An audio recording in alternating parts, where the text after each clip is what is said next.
A'udzubillahiminasyaitonirrajim. Bismillahirrahmanirrahim. Assalamualaikum warahmatullahi wabarakatuh. Alhamdulillahi wahda, wassalatu wassalamu ala rasulillah. Sahabat Khair Channel, rahimakumullah. Salah satu keimanan kita kepada hari akhir, salah satunya bicara tentang adanya Ya'juj dan Ma'juj. Tetapi kisah Ya'juj dan Ma'juj juga sangat erat kaitannya dengan seorang raja yang sangat besar kekuasaannya, yang Al-Quran mengkisahkan walaupun hanya sedikit, yakni tentang Raja Dzulkarnain yang terdapat dalam surah Al-Kahfi. Kenapa disebut Dzulkarnain? Hidup di zaman siapa dia? Kemudian apa sepak terjangnya? Dan apa hubung kait beliau dengan Ya'juj dan juga Ma'juj? Bicara tentang kisah Dzulkarnain dulu sebelum kita masuk kisah Ya'juj dan Ma'juj. Adapun anak muda yang berkeliling dunia sampai mencapai ujung barat dan ujung timur, ujung selatan dan ujung utara adalah Dzulkarnain, di mana Allah Subhanahu wa Ta'ala berfirman, "Mereka bertanya-tanya kepadamu tentang siapa Dzulkarnain. Kata Allah, katakan ya Muhammad kepada mereka, saya akan cerita. Saya akan bacakan kepada kalian sedikit dari cerita Dzulkarnain." Cerita tentang Dzulkarnain. Tidak ada penguasa yang mampu menguasai sebagian besar dunia kecuali hanya 4 orang saja, yang 2 mukmin dan 2 lagi kafir. Pertama yang mukmin adalah Raja Sulaiman alaihi salatu wassalam. Kemudian yang kedua Dzulkarnain. Adapun yang kafir, yang pertama adalah Namrud dan yang kedua Bukhtanasar. Ada yang mengatakan Al-Iskandar Al-Makduni, tapi yang masyhur adalah Bukhtanasar dan keduanya kafir. Baik Namrud ataupun Bukhtanasar yang menghancur luluhkan Palestina pada saat itu. Salah satunya adalah Dzulkarnain. Dia penguasa yang berhasil menguasai barat dan timur, selatan dan utara, sehingga kemudian menjadi khilaf. Apakah dia seorang nabi? Apakah dia seorang wali? Ataukah dia malaikat? Ada yang mengatakan dia seorang nabi berdasarkan zahir Al-Quran, karena dia diperintah Allah untuk menyampaikan wahyu Allah. Siapa yang beriman maka akan diperbaiki, siapa yang kufur maka akan disiksa dan diazab. Tetapi pendapat yang masyhur, dan ini pendapat yang banyak dikuatkan para ulama seperti Syekh Ibnu Utsaimin rahimahullahu ta'ala, mengatakan bahwa dia adalah rajulun soleh, orang yang sangat soleh sekali, dan dia seorang raja dan penguasa dunia. Itulah Dzulkarnain. Lalu hidup di masa siapa Dzulkarnain ini? Ini salah satu pendapat Al-Imam Ibnu Utsaimin rahimahullahu ta'ala dalam Fatawa Nur ala Darbi, bahwa Dzulkarnain itu hidup di masa Nabiullah Khalilur Rahman Ibrahim alaihi salatu wassalam. Jadi dia hidup di masa Nabiullah Ibrahim, bahkan dia pernah tawaf bersama Ibrahim dan juga Ismail di Ka'bah. Bahkan dikatakan Ibrahimlah yang menjadikan Dzulkarnain ini masuk ke dalam agama Tauhid. Yang dengan itu akhirnya Dzulkarnain berdakwah keliling dunia, di mana Ibnu Utsaimin mengatakan huwa malikul solihin kana ala ahlil khalil Ibrahim. Dia adalah raja yang soleh, hidup di masa Nabiullah Ibrahim alaihi salatu wassalam. Bahkan dikatakan dia pernah tawaf bersama Ibrahim di Baitullah. Allahu alam. Itu perkataan dari Al-Imam Ibnu Utsaimin rahimahullahu ta'ala. Baik, kenapa dia disebut Dzulkarnain? Zu itu artinya pemilik, Karnain itu 2 tanduk. Kenapa disebut pemilik 2 tanduk? Ada yang mengatakan bahwa kenapa raja tersebut digelari pemilik 2 tanduk, atau dalam bahasa Arabnya Dzulkarnain. Disebut Dzulkarnain karena dia ketika berdakwah mengajak manusia ke dalam tauhid, maka dia berjalan ke arah barat sampai ujung terbenamnya, dan ke arah timur sampai tempat terbitnya. Dan tempat terbit serta tempat terbenamnya disebut Qarnai Syaitan, 2 tanduk syaitan. Maka Nabi Shallallahu Alaihi Wasallam melarang jangan kalian sholat ketika terbit matahari dan ketika terbenam matahari, karena ketika itu muncul 2 tanduk syaitan.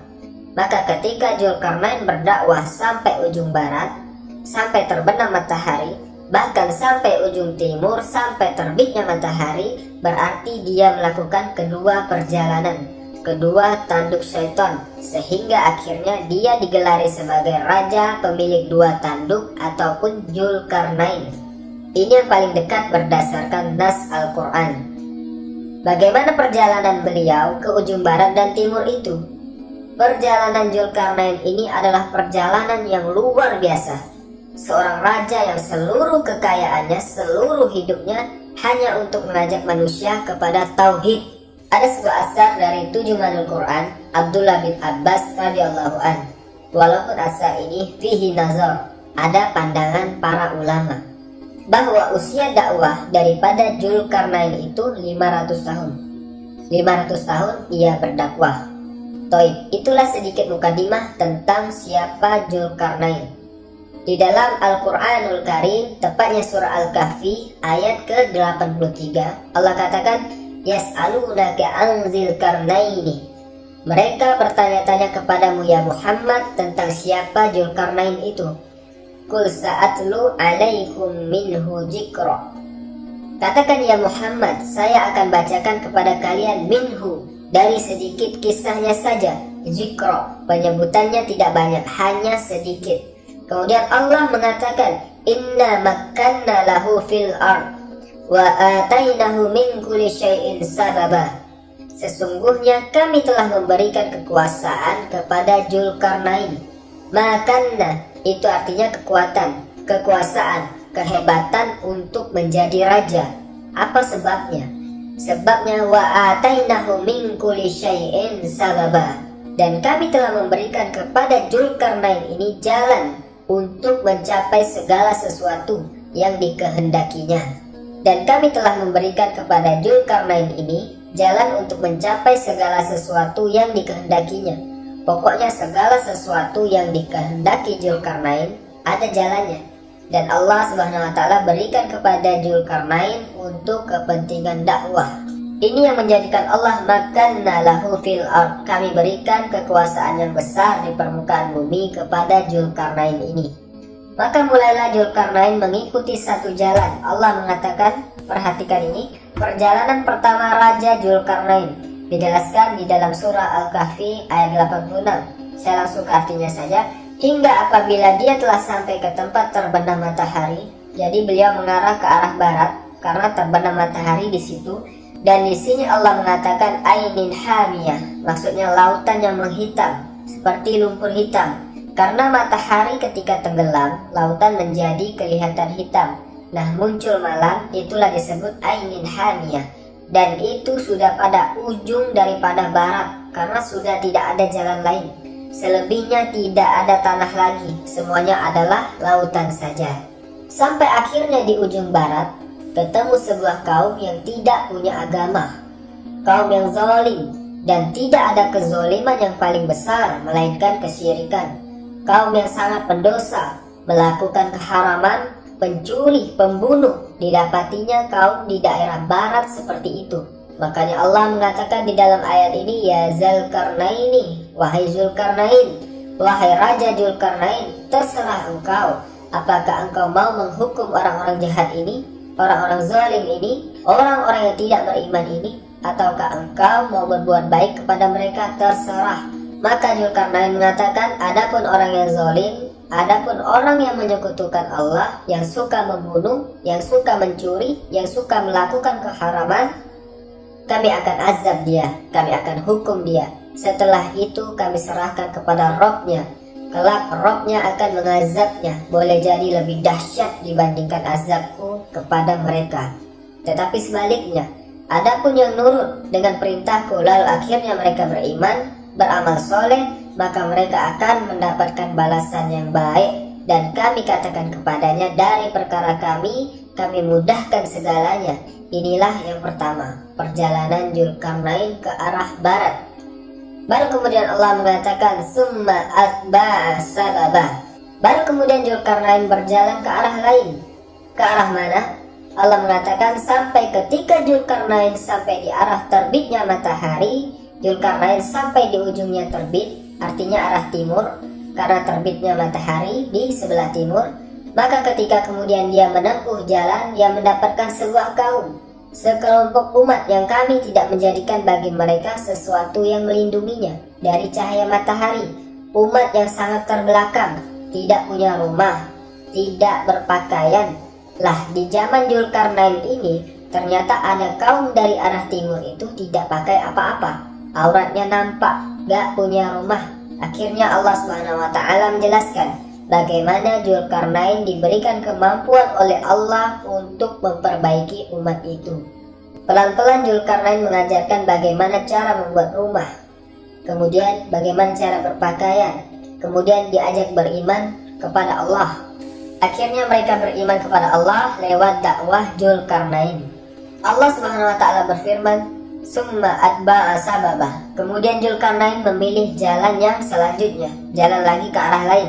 Hingga apabila Dzulkarnain sampai di antara dua buah gunung yang sangat tinggi dan besar, dan dia mendapati di hadapannya sebuah kaum yang hampir-hampir kaum itu tidak paham apa yang diucapkannya. Bahasanya susah dipahami. Rupanya Dzulkarnain paham keinginan mereka. Apa keinginan mereka dikemukakan di dalam Al-Quran. Qalu, mereka berkata, ini keinginannya. Ya Dzulkarnain, inna ya'juj wa ma'juj mufsiduna fil ard, fahal naj'alu laka khurjan ala an taj'al bainana wa bainahum sadda. Ini keinginan mereka. Dzulkarnain diminta oleh mereka itu dalam waktu-waktu tertentu datang Ya'juj dan Ma'juj. Mereka membuat kerusakan, membunuh, membantai, merampok, memperkosa, memperlakukan anarkis. Mereka brutal, mereka bengis. Makanya kelak di akhir zaman fitnah Ya'juj dan Ma'juj itu berbeda dengan fitnah Dajjal. Dan fitnahnya binatang yang keluar dari perut bumi Dabbah. Lah, fitnahnya Ya'juj dan Ma'juj itu beda. Dia hanya taunya ngerusak bumi saja, membunuh dan membunuh. Bahkan di akhir zaman bukan hanya membunuh, tapi memakan bangkai orang yang dibunuhnya, kaum kanibal Ya'juj dan Ma'juj ini. Jadi dahsyat fitnah-fitnahnya ini nanti akan keluar di akhir zaman. Makanya kaum ini sangat merengek kepada Dzulkarnain, minta tolong agar Dzulkarnain memisahkan mereka dengan Ya'juj dan Ma'juj ini. Makanya dia mengatakan, wahai Dzulkarnain, sesungguhnya Ya'juj dan Ma'juj itu dia merusak bumi. Tetapi Dzulkarnain hanya mengatakan, fa'iluni biquwatin aj'al bainakum wa bainahum rodmah. Tetapi tolong bantu aku, sediakan orang-orang kuat di antara kalian untuk kerja bakti bersamaku. Nanti akan kujadikan di antara kalian dengan Ya'juj dan Ma'juj itu dinding pemisah, tembok, supaya mereka tidak menyerbu kalian lagi. Inilah jiwa besar seorang pemimpin, membangun sebuah bangunan yang luar biasa yang belum pernah dibangun oleh orang-orang sebelum dan setelahnya. Bahkan bangunan itu sendiri tidak ada yang tahu. Sampai sekarang tidak ada yang tahu, hanya mengira-ngira saja.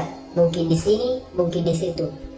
Sebagian para ulama seperti Lajnah Daimah dan juga Syekh bin Baz rahimahullah ta'ala, ketika ditanya tentang di mana sebenarnya benteng yang dibangun Dzulkarnain itu, yang menurung padanya Ya'juj dan Ma'juj dan akan keluar di akhir zaman, maka Syekh bin Baz hanya mengatakan min kibalil masriq, hanya mengatakan dari arah timur kota Madinah. Kalau antum di Madinah berarti ke arah timurnya. Kemudian diisyaratkan ke daratan Cina. Ada yang mengatakan bahwa benteng itu terletak di daerah daratan Armenia. Itu sebagian ulama mengatakan seperti itu, tetapi sekali lagi tidak bisa ditegaskan tepatnya seperti itu. Cuma dari arah timur, dia belum keluar dan dia sekarang berada di balik tembok dan kelak akan dikeluarkan oleh Allah di akhir zaman. Tidak sekarang, di akhir zaman, karena Ya'juj dan Ma'juj itu Allah keluarkan setelah Allah hancurkan bentengnya. Itu ketika setelah Isa ibn Maryam turun. Itu pun setelah terbunuhnya Dajjal. Dajjal dibunuh dulu, baru setelah itu selang beberapa waktu Isa dan kaum muslimin diuji lagi oleh Allah. Tiba-tiba runtuh tembok atau dinding yang sudah dibangun Dzulkarnain. Akhirnya dari situ min kulli hazabin yansilun, maka mereka keluar dari benteng itu seperti bah yang turun dari bukit. Saking banyaknya jumlah mereka, berkeluaran semuanya sangat mengerikan. Karena dalam riwayat Abdullah bin Umar radhiyallahu an, di antara mereka Ya'juj dan Ma'juj itu dikisahkan bahwa tidak mungkin mati seorang Ya'juj dan Ma'juj itu kecuali kalau seandainya mereka telah mendapatkan 1000 keturunan barulah ia mati. Dan itulah apa yang disabdakan Rasul, akan muncul sebuah kaum yang tidak bisa diperangi. Jadi kaum Ya'juj dan Ma'juj ini tidak bisa diperangi. Makanya wahai Isa, selamatkan kamu dan selamatkan dari sebagian yang selamat dari kaum muslimin. Akhirnya Isa dan kaum muslimin pun menyembunyikan diri di Bukit Tur. Lah akhirnya Dzulkarnain ini membuat benteng yang sangat kokoh sekali. Kemudian sifat bentengnya, Dzulkarnain berkata, berikanlah kepadaku potongan-potongan besi, sehingga kalau besi itu sudah sama rata dengan puncak gunung, besi itu ditancap-tancapkan, kemudian dilas satu dengan yang lainnya, sehingga menjadi sebuah benteng.